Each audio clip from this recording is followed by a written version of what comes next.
We now know the facts on President Trump's first military mission as president. Vice News explains that 14 al-Qaeda operatives were killed. So this is where some people go, oh, success, wonderful. This is the best news we could possibly have.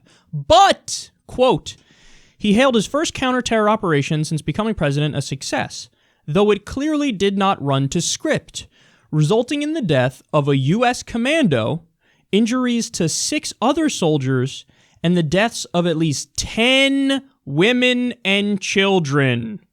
Among the dead include an 8-year-old girl. They continue here. Human rights groups warn that the raid, the first for the U.S. with troops on the ground since 2014, could help bolster local sympathies for al-Qaeda in the war-torn country, regarded as one of the terror group's most dangerous branches. Okay, this is horrific, and this is, unfortunately, a continuation, in many respects, of Obama's failures on this front.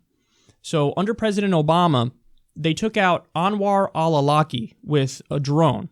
Now, Anwar al-Awlaki was a jihadist, but he was also an American citizen, which gives him due process rights. Now, they didn't give him any due process rights. They didn't even try him without him there, which they could have done. They just vaporized him with a drone. So the ACLU sued the Obama administration over this and said, you can't do this. Do you see the precedent that you're setting, that the U.S. president could just drone American citizens? That's nuts. So after that, they didn't stop there, of course. They took out Abdul-Rahman al-Awlaki. Now, that's the 16-year-old son of Anwar al-Awlaki. Now, Abdul-Rahman, no, he was not a jihadist. There was no indication of that, no evidence of that. He's a 16-year-old kid. So they took him out with a drone, and they claimed, oh, no, that was an accident. It was collateral damage because we were going after somebody else who we successfully got. Well, come to find out, actually, recently, we didn't get the guy they claimed that they got. We only got Abdul-Rahman. So they took out the son of Anwar al-Awlaki. And then when the Obama administration at the time was asked, hey, why did you do that? You can't do that. This is wildly unconstitutional and illegal. Robert Gibbs famously said, he should have had a better father. Or he should have had a more responsible father. Oh, so that's what we're going to do now? You know, you're guilty for the crimes of your father? The fuck is this? That's some Orwellian garbage that he's spewing. So on top of that, you have the Obama administration. How was their overall record with drones? Because you might say, oh, Kyle, that's an anomaly. Outside of assassinating American citizens with drones, everything else was hunky-dory. No, you had 90% of the time they got the wrong people with drones. They didn't hit the intended target 90% of the time. And we've covered the stories. Oh, you hit a wedding procession. You hit a funeral. All innocent people being slaughtered. So I wonder if that's going to radicalize people further, and I wonder if that makes us the terrorist in this instance. I mean, we've spoken about people who worked in the drone program, and they say, you should have heard the conversations that went on, where people would say, oh, I just killed a fun-sized terrorist. So they say, oh, I killed a little kid, but it's okay, he was going to be a terrorist eventually anyway, who cares? Oh my goodness. So that was under Obama. Now under Trump, what are they doing? In this case, it was a direct mission on the ground. And again, you had the deaths of at least 10 women and children, including an 8-year-old girl. By the way, guess who that 8-year-old girl was?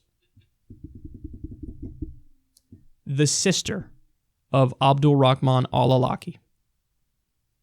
So they just took out the whole family. Hey, the father, guilty enough. Hey, now the son, just as guilty, who cares? The 8-year-old girl, the sister of Abdul-Rahman, now dead too. And they point out in the article, this is going to increase sympathies now for al-Qaeda. This is not the way to go about it. This is not the way to win this war. This is not the way to win hearts and minds. It should be obvious, but it's not, because the mindset in Washington, under Obama, but definitely under Trump, oh, we're the good guys by default. By definition, we're the good guys. So when we do wrong, when we do bad, close enough, good enough. Well, no, you are what you do. And if you're a military that repeatedly takes out U.S. citizens, if you're a military that repeatedly takes out civilians and you don't really care about the consequences of that, you're a war criminal.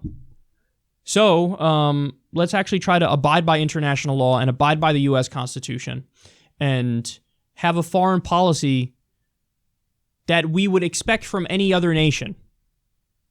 But I know that's too much to ask in the United States in the current day because we're all oblivious and blind to what our government does.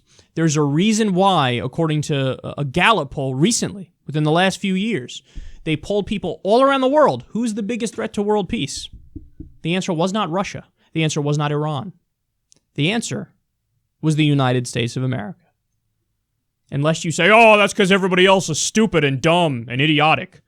Remind me who has the most interventions going on in the world right now? Right, we have 7 of them going on right now. 2 full-scale wars, mind you. Remind me who did the worst crime from the year 2000 and on? Oh, right, the Iraq War. An illegal war waged against a country that didn't attack us. They killed minimum hundreds of thousands of civilians and occupied a country. Remind me who has 800 military bases all over the world at a cost of $100 billion a year. Remind me who spends over 50% of their discretionary spending on the military. Remind me who spends more than the next 8 biggest countries combined on their military. Think you all know the answer to that.